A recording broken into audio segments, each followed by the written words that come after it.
Hello student, welcome to my YouTube channel ज्ञान की बात आपके साथ। दोस्तों, आज का जो टॉपिक है हमारा, कुछ बच्चों को क्वेरी है कि सर कुछ क्वेश्चन हमारे गलत हो जाते हैं। इवेंट और ट्रांजैक्शन को हम आइडेंटिफाई नहीं कर पा रहे हैं कि कौन से तो ट्रांजैक्शंस हैं और कौन से इवेंट हैं। उसके लिए हम एक छोटा सा वीडियो लेकर आए हैं। आप उसको कैसे आइडेंटिफाई करें कि कौन सा ट्रांजैक्शंस है या कौन सा इवेंट है, कैसे क्वेश्चन आते हैं वो भी हम डिस्कस करेंगे। देखिए, एक चीज़ आपको दिमाग में रखनी है, ट्रांजैक्शंस को। ट्रांजैक्शन क्या होते हैं? तो इकोनॉमिक एक्टिविटी होती है। देखिए, transactions mean an economic activity. Transaction क्या होता है? तो हमारे बिजनेस में जितनी भी इकोनॉमिक एक्टिविटी होती है दैट इज द ट्रांजैक्शंस। साल भर में जितनी भी इकोनॉमिक एक्टिविटी होती है दैट इज द ट्रांजैक्शंस। तो सर इवेंट क्या होता है? तो इवेंट क्या होता है बेटा? तो net result of the transactions that is event. मैंने लिखा है कि result of transaction is known as event. Result of transaction is known as event. बोले सर ज्यादा क्लियर नहीं हुआ है। क्या क्लियर नहीं हुआ है? ट्रांजैक्शन क्या होते हैं? तो इकोनॉमिक एक्टिविटीज। और इवेंट क्या होता है? तो result of transactions is known as event. तो उसको अपन एग्जांपल से समझते हैं और इतना इजी वे में समझेंगे। एग्जांपल कुछ ऐसे देंगे हैं कि आपको बिल्कुल पिक्चर क्लियर हो जाएगी। आज के बाद में आपके क्वेश्चन रॉन्ग नहीं होंगे। एमसीक्यू क्वेश्चन अगर पूछे जाते हैं कि कौन से ट्रांजैक्शन है और कौन से इवेंट है तो रॉन्ग नहीं होंगे। ट्रांजैक्शन का मैंने कुछ एग्जांपल लिखे। देखिए, एक तो लिखा है मैंने परचेज ऑफ गुड्स। अगर आप गुड्स को परचेज करते हैं that is the part of event और ट्रांजैक्शन। तो आप बताएंगे ट्रांजैक्शंस। सेल्स ऑफ गुड या सेल ऑफ गुड्स, अगर आप माल बेचते हैं that is also example of transactions. Third लिखा है मैंने सैलरी पे करना, रेंट पे करना। बोले ये किसका एग्जाम्पल है सर? ये भी ट्रांजेक्शन, इवेंट नहीं है। Fourth is purchase of assets. तो ये जितने भी एग्जाम्पल, देखिए purchase of goods is part of transaction, sale of goods is part of transactions and salary pay करना, रेंट पे करना, ये भी हमारे किसके पार्ट हैं? तो ट्रांजेक्शन के पार्ट हैं। और अगर आपने साल में असेट्स परचेज किए, बिल्डिंग, लैंड, मशीनरी, फर्नीचर, कोई भी परचेज किया आपने, कोई अगर असेट्स परचेज किए हैं वो भी ट्रांजैक्शन का ही पार्ट है। तो सर इवेंट क्या है? देखिए, इवेंट का एग्जांपल बताता हूं। नेट रिजल्ट बताया मैंने। क्या बताया? कि जो नेट रिजल्ट ऑफ ट्रांजैक्शन, जो आपने ट्रांजैक्शन किया उसका नेट रिजल्ट क्या हुआ। पूरे साल में आपने इतनी परचेज की, पूरे साल में इतनी सेल की, उसके बाद में मेरे पास इतनी क्लोजिंग स्टॉक बची, that is not a part of transaction, this is the part of the event. वो ट्रांजैक्शन का पार्ट नहीं है, वो इवेंट का पार्ट है। पूरे साल में 10 लाख का परचेज किया, 12 लाख का सेल किया और अभी भी मेरे पास इतना क्लोजिंग स्टॉक बचा हुआ है। तो क्लोजिंग स्टॉक जो बचा हुआ not a part of transaction, that is the part of event. तो इवेंट समझ में आया होगा आपको कि जो ट्रांजैक्शन करते हैं उसका net result that is known as event.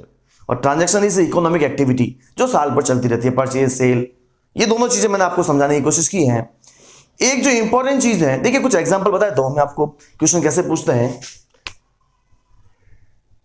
एक इवेंट के और एग्जांपल नेट प्रॉफिट और नेट लॉस, ये भी किसका एग्जांपल है? क्लोजिंग स्टॉक जैसे हैं वैसे नेट प्रॉफिट और नेट लॉस इज द, कि आपको बोले जाए कि net profit during the year ₹50,000 is the transaction और इवेंट, आप बताएंगे इवेंट। तो ये चीजें मैंने आपको क्लियर करने की कोशिश की है। कुछ क्वेश्चन लेता हूं एमसीक्यू, उससे आपको शायद और कॉन्सेप्ट क्लियर हो जाएगी। देखिए, ₹20,000 पेड एज ऑफिस रेंट, आपने 20,000 रुपए ऑफिस रेंट के पे की है, दैट इज ट्रांजेक्ट। पहला ऑप्शन है event, second transaction, C both and none of these. तो सर कौन सा रहेगा इसमें? हमने रेंट पे किया है। अगर रेंट पे किया 20,000 ऑफिस का, वो एक इवेंट है, एक ट्रांजेक्शन है, या एक नन ऑफ दीज है, या बोथ, दोनों ही है। तो आप बताएंगे ये एक ट्रांजेक्शन है। इसका आंसर क्या रहेगा? बी रहेगा। तो बिल्कुल सिंपल है सर। रेंट पे करना, सैलरी पे करना, जो इकोनॉमिक एक्टिविटी है वो सब क्या है? ट्रांजेक्शंस हैं। और उसका रिजल्ट जो आता है वो हमारा क्या है? वो इवेंट है। Second option, at the end of the year, at the end of the year after sale of goods, after sale of goods मतलब हमने सेल करने के बाद में, sale of goods worth ₹2 lakh, हम 2 लाख की सेल करने के बाद में there was a closing stock of ₹70,000। हमने 2 लाख की सेल की, उसके बाद में हमारे पास 70,000 का जो क्लोजिंग स्टॉक बचा है, this is a transaction, an event, both event, always transaction and none of these. क्या आंसर रहेगा आपका? पर क्वेश्चन वापस सुनिए कि जो साल भर में 2 लाख की सेल करने के बाद में मेरे पास क्लोजिंग स्टॉक बचा 70,000, the closing stock is a transaction और इवेंट। तो आप बताएंगे एन इवेंट, इसका आंसर भी रहेगा, लेकिन ट्रांजेक्शन नहीं रहेगा, इवेंट रहेगा। ट्रांजेक्शन क्या था, वो ये था, और इवेंट क्या था बता दिया। तो सर यही है इवेंट और ट्रांजेक्शन। आज के बाद में आपको उसमें कोई दिक्कत नहीं होनी चाहिए। एक चीज लास्ट इंपॉर्टेंट एग्जांपल देखिए जो बच्चों के काफी गलत होने के चांसेस हैं, वो बता के खत्म कर रहा हूं।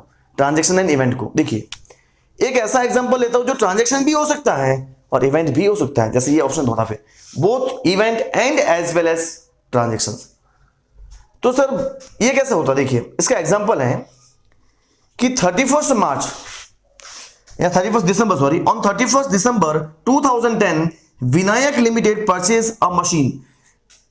31 December 2010 Vinayak Limited purchase a machine. Vinayak Limited ने एक मशीन परचेज की है, और कितने की है, तो 10,75,000। 10,75,000 कब की है, 31 दिसंबर 2010। और मैंने यहां पर एक ब्रैकेट में लिखा है कि ईयर एंड डेट 31 दिसंबर 2000 या 31 दिसंबर एवरी ईयर। हमारा जो साल क्लोज होता है वो 31 दिसंबर को ही होता है। तो देखिए पहला काम, एक तो ये 31 दिसंबर को हो रहा है, मतलब साल के एंड में हो रहा है, इसकी वजह से एक इवेंट है। और ये इकोनॉमिक एक्टिविटी है, इसकी वजह से ये ट्रांजैक्शन भी है। तो इसमें जब आपसे ऑप्शन पूछे कि ट्रांजैक्शन है, इवेंट है, both transaction and event and none of these, तो आपका आंसर ट्रांजैक्शन नहीं होना चाहिए, इसका आंसर सी होना चाहिए, बोथ। तो सर सी होने का कोई रीजन हमें समझ में नहीं आ रहा है। इसका एक ही रीजन आपने यहां बताया था कि आप कभी भी असेट्स परचेज करते हैं तो वो हमारा ट्रांजैक्शन होगा, लेकिन आपने ट्रांजैक्शन की जगह बोथ बताया है, उसका रीजन वापस से क्लियर कीजिए। तो देखो वापस से मैं आपको क्लियर कर देता हूं, ये बोथ ट्रांजैक्शन एंड इवेंट इसलिए हुआ क्योंकि ये जो ट्रांजैक्शन हुआ था असेट्स परचेज करने का, वो 31 दिसंबर को हुआ था, और 31 दिसंबर क्या है, जो इस साल का एंड है। तो ये हमारा इवेंट भी बन गया और ट्रांजैक्शन भी बन गया है। तो इस टाइप से आपको क्वेश्चन को आइडेंटिफाई करना है, कौन सा इवेंट है और कौन सा ट्रांजैक्शन है। इसके अलावा आपको इसमें कोई दिक्कत नहीं आनी चाहिए। कुछ बच्चे बोलते हैं कि सर साल खत्म कैसे होगा, अगर ये लिखा हुआ नहीं आया होता कि साल जो 31 दिसंबर को खत्म होता है तो मैं इसको ट्रांजैक्शन मानता। एक और चीज सुनिए, जो हमारे यहां पर जो ईयर होते हैं बिजनेस के अंदर, वो दो होते हैं, दो टाइप के होते हैं। एक तो होता है फाइनेंशियल ईयर, एक होता है कैलेंडर ईयर। हमारे पास जो ईयर होते हैं वो 2 टाइप के होते हैं। First is financial year and second is calendar year. Financial year कौन सा होता है सर, जो 1 अप्रैल टू 31 मार्च। फाइनेंशियल ईयर कब से कब तक चलता है, 1 अप्रैल से स्टार्ट होके 31 मार्च को चलता है। और जो कैलेंडर ईयर जो होता है वो 1 जनवरी से स्टार्ट होता है और 31 दिसंबर को खत्म होता है, दैट इज कैलेंडर ईयर। आपको कोई भी इंफॉर्मेशन नहीं हो तो ईयर हमेशा फाइनेंशियल लेना है, कैलेंडर ईयर नहीं लेना है। अगर आपसे कोई पूछे कि हमारे बिजनेस में साल खत्म कब होता है तो 31 मार्च, क्योंकि हमें फाइनेंशियल इंफॉर्मेशन के हिसाब से या फाइनेंशियल ईयर को मानना पड़ेगा। अगर क्वेश्चन में दे दिया जाए कि हमारा साल 31 दिसंबर को खत्म होता है तो फिर आप उसको कैलेंडर ईयर समझ सकते हैं और उसको 31 दिसंबर। यहां पर मेरे को देखो लिखा हुआ था पर्टिकुलर कि जो हमने जो मशीनरी परचेज की है वो 31 दिसंबर 2010 को की है, और वापस क्लियर ये भी बोला गया है कि 31 दिसंबर को ही हमारा साल क्लोज होता है। इसकी वजह से मैंने इसको ट्रांजैक्शन एंड इवेंट माना है। तो ये था हमारा difference between transaction and event. आज के बाद में अगर कोई भी क्वेश्चन ट्रांजैक्शन और इवेंट के रिलेटेड आए तो आपके क्वेश्चन रॉन्ग नहीं होंगे।